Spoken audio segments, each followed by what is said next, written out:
السلام عليكم ورحمة الله تعالى وبركاته. وأنا جاي سرا يوتيوب كدوانيس نوافتين كبيريود. أنت فيديوكم راح نكون قناة دولنا برنامج كين امتحانها موزون تهاي قيبتي أفراد.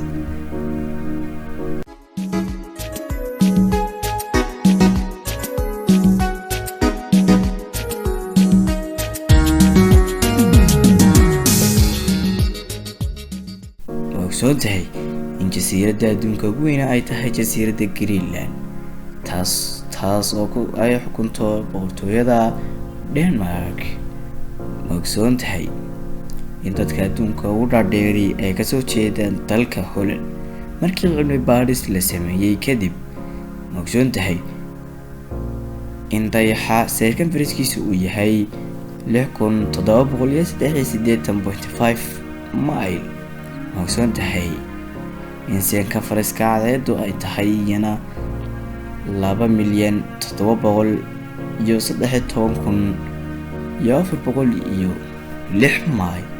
Ma ogsoon tahay in webiga adduunka ugu dheer uu yahay webiga Nile kaas oo uu yahay dhererkiisu 6,650 kilomitir.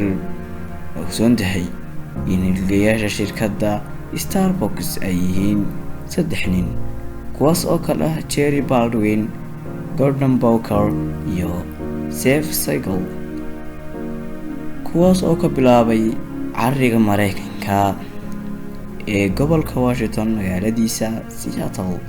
Waxay gaadhaan makhaayadahuna 30,000 oo makhaayadahood imika. Ma ogsoon tahay in milkiilayaasha shirkadda Motorola ay ahaayeen Paul Galvin iyo Joseph Galvin, waxayna aasaaseen shirkadda 25 September sanadii 1928. Ma ogsoon tahay in sameeyaasha shirkadda Wikipedia ay yihiin 2 dhalinyaro ah oo kala ah Jimmy Wales iyo Larry Sanger. Ma ogsoon tahay in meesha adduunka ugu qabow ay tahay qaaradda barafku fadhiyo ee qudbiga koonfureed ama afka qalaad loo yaqaano Antarctica.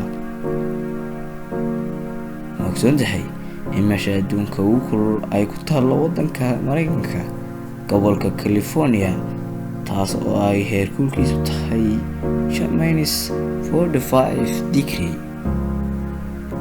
Celsius. Ma ogsoon tahay ninkii adduunka ugu horreeyay ee kamala sameeyay inuu ahaa George Eastman sanadkii 1888. intaas ayaan kusoo gabagabeynayaa barnaamijkeena maanta. Anigoo ah Axmed Maxamed, waxaan leeyahay sidaa iyo fi amaan Allah xifdi.